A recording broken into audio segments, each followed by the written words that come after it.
empezó en la época de la dictadura. Yo era adolescente, tenía 15, 16 años precisamente.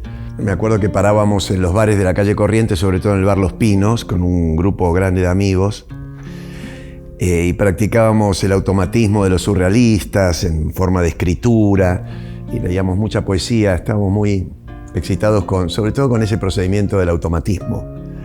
¿Viste? Ese chorro verbal que el único propósito que tiene es dar cuenta de una zona misteriosa de la identidad, del lenguaje, no sé, como poner el lenguaje en una suerte de rebelión y dejarlo fluir a través de uno, volverse un canal de un lenguaje subversivo, poético.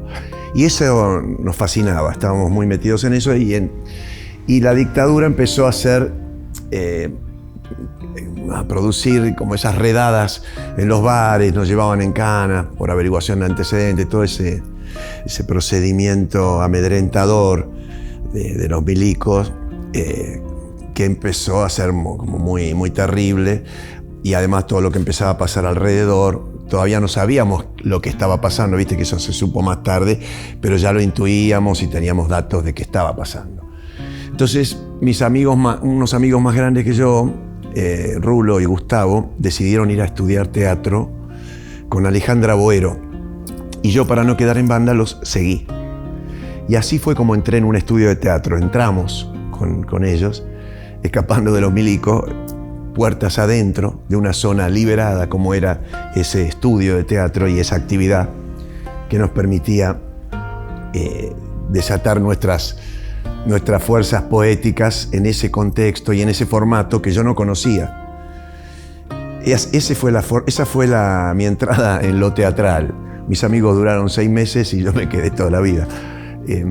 Fue muy gracioso porque en esas improvisaciones que practicábamos en el estudio de Alejandra, yo no estudiaba con ella estrictamente porque los grupos para iniciados los daban unos ayudantes de ella que se llamaban Ita y Fidel, que eran muy amorosos. Y en esas improvisaciones yo puse a funcionar el automatismo como único acervo artístico que yo tenía en esa corta edad. Y eso producía mucha gracia, pero también no correspondía con los lenguajes que estaban ahí entrenándose o formulándose. Así que rebotaba con eso, ¿no? Después encontré otros maestros. Fui a ver una muestra de Carlos Braña, un joven docente que tenía un grupo que me impactó mucho, y me fui con él, y ahí empezó toda una deriva donde yo fui buscando siempre algo que tuviera más que ver con esa raíz poética desquiciada o loca a la que yo de algún modo pertenecía y pertenezco. Todos mis maestros me alentaron, por más que no enfocaron esto que yo sé y que fui sabiendo también en el desarrollo de las clases, sobre todo, y de mi propia experiencia y de una elucidación permanente sobre lo que pasa cuando uno actúa, lo que me pasa, una observación sobre qué es lo que se está manifestando cuando actúo. Cuando actúo me produce una gran fascinación y excitación, hasta que me di cuenta un día, no, claro, el que actúa no soy yo. No es el yo el que actúa, es justamente la suspensión absoluta del yo y su pasaje a una zona más técnica, de asistir técnicamente a ese que aparece cuando aparece la actuación, el fenómeno de la actuación. Entonces, descubrir eso me resultó fascinante. Los ayudantes de Alejandra Boero, Ita, Fidel, Carlos Braña, Máximo Salas, en el orden de aparición. Luego, Lorenzo Quinteros fue fundamental para mí. Y después vino Ricardo Bartiz, que también fue hermoso todo mi encuentro con él. Jorge Michel, un escultor con el que yo trabajaba en mi adolescencia, en mi juventud, también fue un maestro para mí. Mis padres también lo fueron. Actuar para mí es una dimensión de mi identidad, de estructura desparasitada del yo, que se manifiesta a través de algún avatar, de algún personaje, de alguna circunstancia que dice ser, pero que en realidad es simplemente la cobertura de esa identidad jugándose teatralmente. Esto es un concepto que también lo fui desarrollando en las clases, observando la fenomenología de la actuación como algo muy misterioso,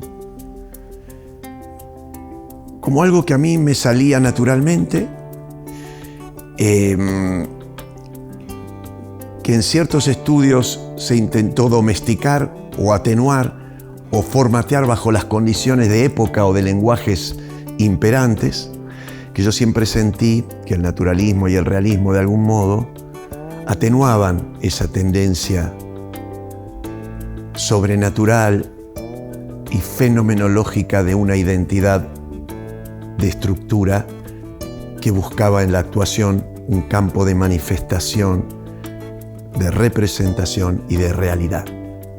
Yo siempre sentí que la actuación era más que ese reemplazo de un yo por un yo ficcional, por más divertido que sea ese yo ficcional, que había algo de una naturaleza más salvaje y más poética y metafísica en el fenómeno de la actuación. Es así que me dediqué durante mucho tiempo a deducir qué es lo que pasaba y a trabajar en el estudio una técnica que pudiera darle a esa estructura identitaria de fondo un campo de acción a salvo del personaje. Entonces nos dimos cuenta que el teatro, antes de recubrirse con un texto, es de por sí un organismo vivo, al igual que la actuación, que tiene sus propias temáticas de base.